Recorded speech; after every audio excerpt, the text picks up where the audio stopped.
Here's Jack Burney. Good evening, everybody, and welcome back. The countdown to kickoff continues. Exactly 6 weeks from tonight, Indiana State football will kick off their season under the lights at Memorial Stadium for a Thursday, August 31st opener against Eastern Illinois. Head coach Curt Mallory and the team will look to start the season off with a win for the third straight year and turn things around after a 2-9 campaign in 2022.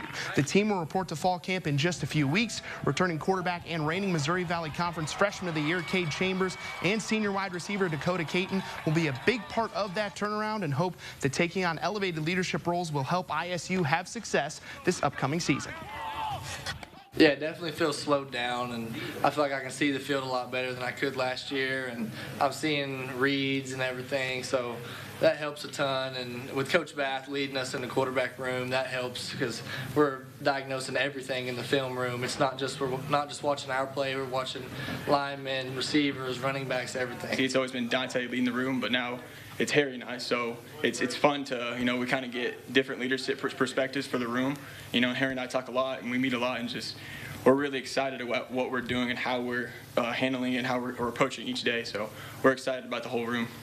Sticking on the gridiron, the Indianapolis Colts less than a week away from reporting to training camp. And one of the biggest storylines is who will be the starting quarterback. Will they go with the veteran Gardner Minshew or the rookie Anthony Richardson? While nobody knows that answer yet, both QBs are excited for the opportunity to compete.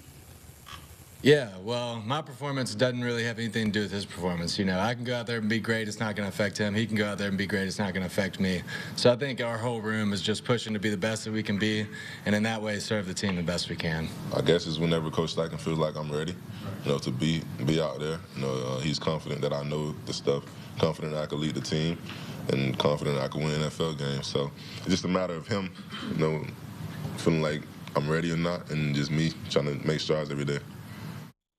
To the Diamond Terre Haute, Wayne Newton posts 3-4-6 ready to compete in this weekend's American Legion State Baseball Tournament in Kokomo after winning a regional title this past Sunday. Post 3-4-6 will start its tournament run tomorrow afternoon at 12:30 p.m. against South Bend Post 152. Terre Haute Norse and future Rose-Hulman engineer Cam Judson will toe the rubber for Post 3-4-6 in Friday's game. With a win, Terre Haute would advance to the winner's bracket and play on Saturday against the winner of Rockport and Kokomo. With a loss, Post 3-4-6 would be in the loser's bracket but still have a chance to win the tournament since it is a double elimination format. The winner of this weekend's 8-team tournament will have to win 5 or 6 games in 5 days to advance to the American Legion Baseball National Tournament in the Great Lakes Regional. To Major League Baseball now, the Cincinnati Reds closing out their 4-game series with the San Francisco Giants, looking to keep pace in the packed NL Central standings. Scoreless in the bottom of the third, but Luke Maile changes that with one swing of the bat. He crushes one deep to left center field. That ball is out of here for a 2-run homer. Maile makes his way back to the dugout for one of the absolute best home run celebrations in baseball. Reds on top 2-0 early